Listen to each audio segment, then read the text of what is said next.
بہت سے لوگوں کو غسل جنابت اور نہانے کا یعنی عام طور پہ جو ہم بات لیتے ہیں اس کا فرق ہی نہیں پتا. تو جو ڈیلی آپ شاور لیتے ہیں یا بات لیتے ہیں دیٹ از ڈفرنٹ، لیکن جب آپ پاک ہونے کے لیے نہاتے ہیں تو وہ مختلف ہے. روز آپ نہانا بھی اگر سنت کے مطابق کریں تو بہت اچھا ہے، وہ نہانا بھی ثواب بن گیا، وہ ساری ایفرٹ کسی کام لگ گئی کیونکہ آپ سنت کے مطابق ایک کام کریں.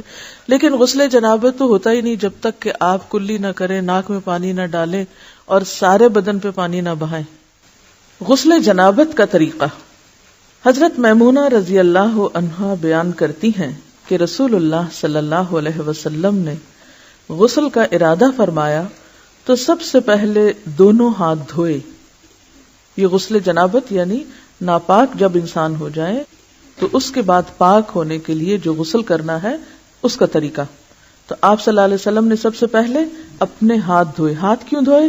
کیونکہ باقی کام سب ہاتھوں سے ہی کرتا ہے انسان، تو اگر صفائی کرنے والے ٹول صاف نہیں تو صفائی کہاں ہوگی.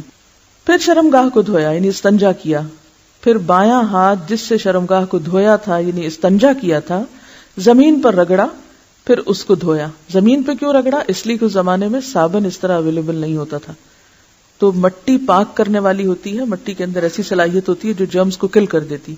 تو اگر آج آپ کے پاس صابن ہے تو اس کے لیے ضروری نہیں کہ آپ مٹی پر ہی ہاتھ رگڑیں کہ اب آپ پریشان ہو کہ ہمارے واش روم میں تو ٹائلز لگی ہوئی ہیں اور مٹی نہیں ہے تو کیا ہمارا غسل نہیں ہوگا، تو اس کا آلٹرنیٹ آپ استعمال کر سکتے ہیں.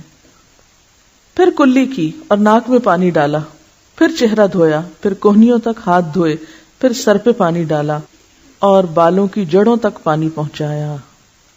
یعنی صرف پانی ڈالا ہی نہیں بلکہ مل کے سر کو بالوں کے جڑ یعنی جہاں سے بال اگتے ہیں اس سارے حصے کو خوب تر کیا.